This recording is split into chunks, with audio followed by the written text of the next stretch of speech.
The spring and Hooke's law are kind of the most, I think, elementary case of elastic deformation of an object and how a force relates to the amount of deformation. But there is a more general kind of body of knowledge that we're going to, I think, just really scratch the surface of because it goes deeper than what we're going to get into. But two big concepts that are foundational to, you could say, the theory of elasticity are stress and strain.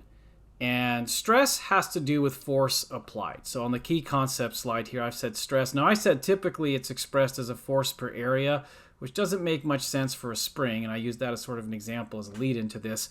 But in most other examples that are not springs, force per area, could be because it's a pressure, but it turns out it doesn't have to be. So if you already know that force per area is actually a measure of pressure or can be a measure of pressure, that sometimes will be the case. But again, we'll see an example or two even where maybe that's not the interpretation, but still stress is going to be a force per area. But again, it really relates to like what is being done to an object in an attempt to strain it.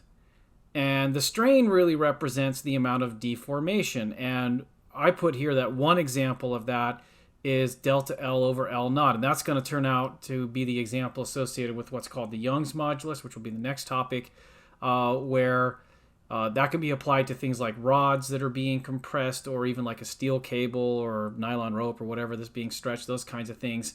And so the stress is either the compression or the tension force that's being applied. And then the strain represents sort of how much like increased or decreased length of either whether it's the rod or some kind of rope or something or cable, the amount of that stretch that is, or compression per initial or original like unstretched or uncompressed length that the object had. But again, that is also one example of how strain can play out. Now I said here that strain is proportional to stress below the elastic limit. I've also put here on the whiteboard section, I said strain is proportional to stress, or should it be stress is proportional to strain? Because there's kind of an interesting issue here is like if we look at this in terms of Hooke's law, F is equal to kx. Now, Hooke's law is formulated in a way that it's maybe not quite correct to say that there's stress and strain in there. But if I were to associate like what is most associated with stress, I'd say it's the F side. And if I were to say what's most associated with the strain side, I'd say it's the X side. And in that sense, this equation, I think, aligns with the concept of stress is proportional to strain, and K, the spring constant, is really the constant of proportionality. But here I said kind of the opposite, and I said strain is proportional to stress.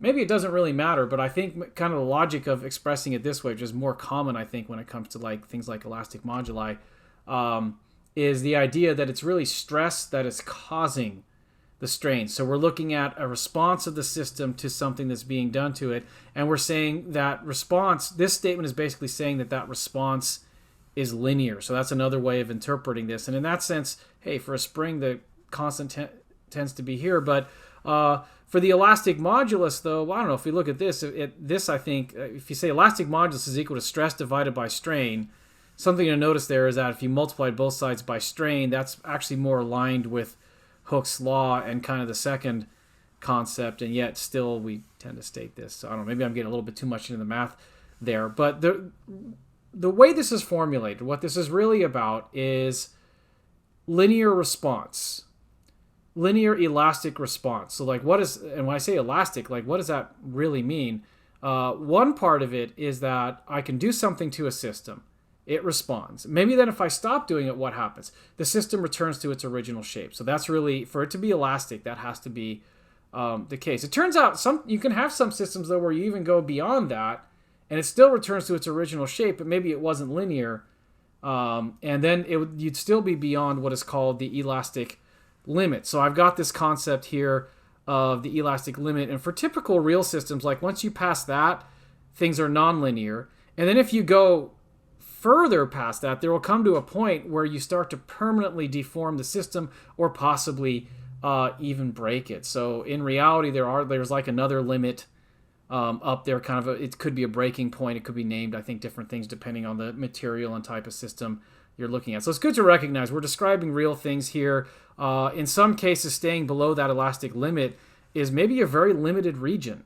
In some ways, you can look at springs described by Hooke's law as being examples of objects that try to make that elastic limit as sort of large as possible. In other words, to try to give you this region of elasticity and linear behavior that is large, and that hence they're useful in engineering applications. But when you look at other kinds of objects, that doesn't necessarily hold true.